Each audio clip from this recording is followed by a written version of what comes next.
नमस्कार दोस्तों, आप सबका स्वागत है आपके अपने YouTube channel daily GK quiz में। दोस्तों, आज जीके टेस्ट सीरीज को आगे बढ़ाते हुए हम लोग बात करेंगे सेट 46 की। अगर दोस्तों आप किसी भी कॉम्पिटिटिव एग्जाम्स की तैयारी कर रहे हैं तो वीडियो आपके लिए बहुत ही हेल्पफुल होने वाली है। पूरे ध्यान से देखा कीजिए वीडियो से आपका स्टैटिक जीके बहुत ही मजबूत होता है।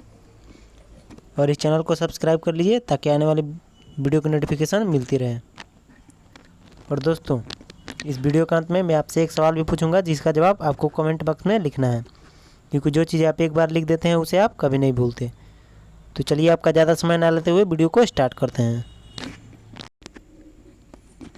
आज का पहला प्रश्न है, जब कोई बाहरी पदार्थ मानव रुधिर प्रणाली में प्रविष्ट होता है तो प्रतिक्रिया कौन प्रारंभ करता है? When an external substance enters the human blood system, who starts the reaction? तो वो करते हैं श्वेत रुधिर कणिकाएं यानी वाइट ब्लड सेल्स। चलते हैं अगले प्रश्न की ओर। अगला प्रश्न है, कान की हड्डियां कितनी होती है? How many ear bones are there? तो कान में 6 हड्डियां होती हैं। चलते हैं अगले प्रश्न की ओर। अगला प्रश्न है, तमिल काव्य का ओडिसी कहा जाता है। Odyssey of Tamil poetry is called. तो वो कहा जाता है मणि मेकलई को। चलते हैं अगले प्रश्न की ओर। अगला प्रश्न है, उत्तर गुप्त युग में जो विश्वविद्यालय प्रसिद्ध हुआ वह था। The university which became famous in the post गुप्त इरा वाज।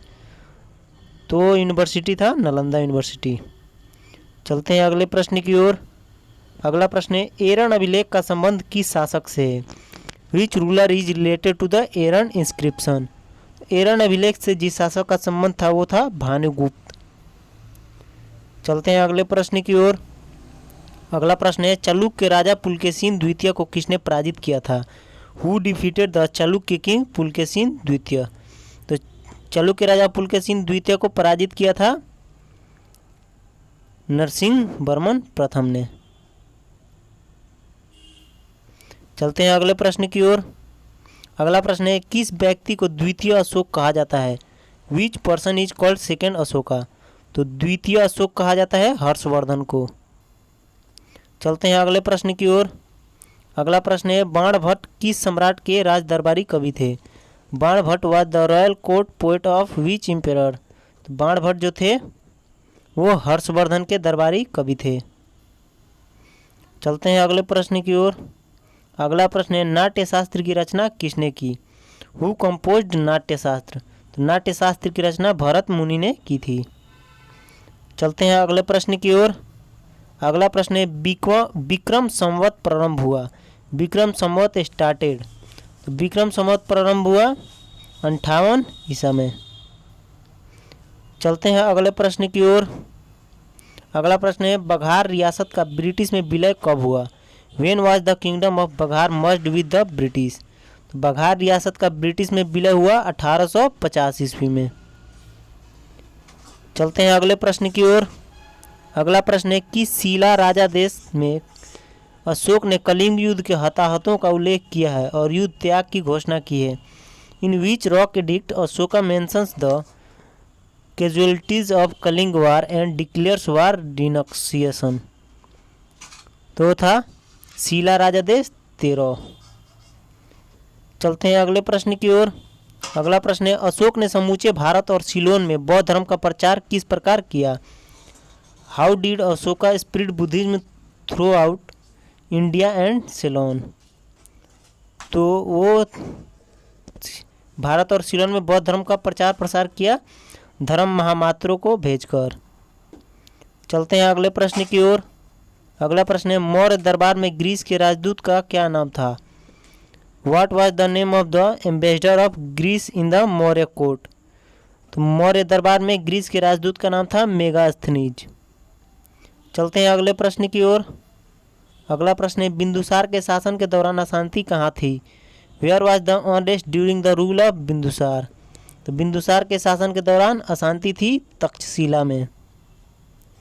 चलते हैं अगले प्रश्न की ओर। अगला प्रश्न है, सातवाहन का सबसे बड़ा शासक कौन था? Who was the greatest ruler of Satavahana. तो सातवाहन का सबसे बड़ा शासक था गौतमीपुत्र सतकपि। चलते हैं अगले प्रश्न की ओर। अगला प्रश्न है अर्थशास्त्र के लेखक किसके समकालीन थे? द ऑथर ऑफ अर्थशास्त्र वाज द कंटेम्पोरेरी ऑफ। तो अर्थशास्त्र के लेखक समकालीन थे चंद्रगुप्त मौर्य के, और चाणक्य थे अर्थशास्त्र के लेखक। चलते हैं अगले प्रश्न की ओर। अगला प्रश्न है चंद्रगुप्त मौर्य ने अपने अंतिम दिन कहाँ व्यतीत किए? तो Chandragupta Maurya, where did Chandragupta Maurya spent his last days? तो चंद्रगुप्त मौर्य ने अपने अंतिम दिन व्यतीत किए श्रवण बेलगोला में। चलते हैं अगले प्रश्न की ओर। अगला प्रश्न है बौद्ध धर्म का संरक्षण कुषाण शासक कौन था? Who was the Kushan ruler of Buddhism? बौद्ध धर्म का संरक्षण कुषाण शासक था कनिष्क। चलते हैं अगले प्रश्न की ओर। अगला प्रश्न है हितोपदेश के लेखक हैं? The author of Hitopadesha is. तो हितोपदेश के लेखक हैं नारायण पंडित। चलते हैं अगले प्रश्न की ओर।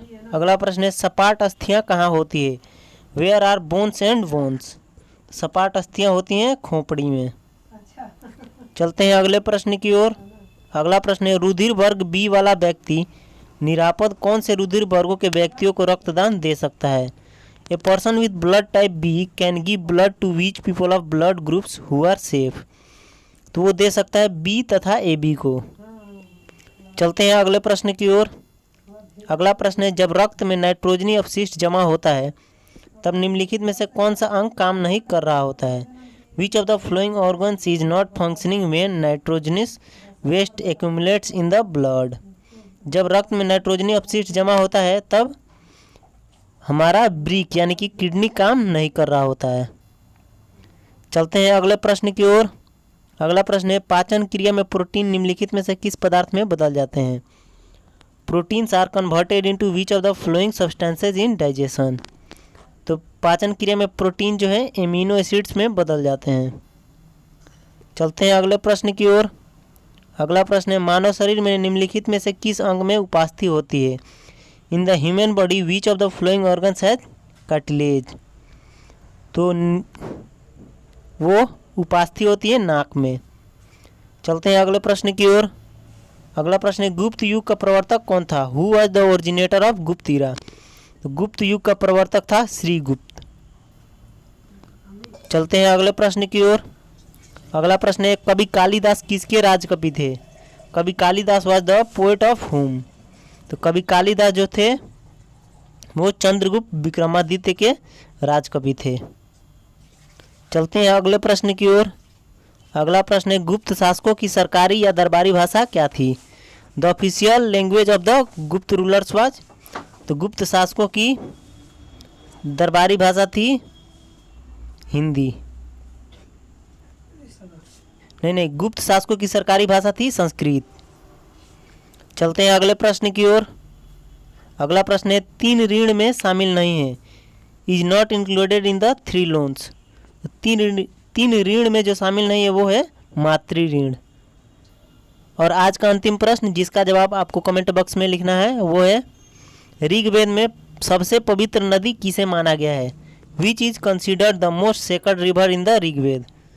ऑप्शन ए है सिंधु, ऑप्शन बी है सरस्वती, ऑप्शन सी है परुष्णी और ऑप्शन डी है सतुद्री।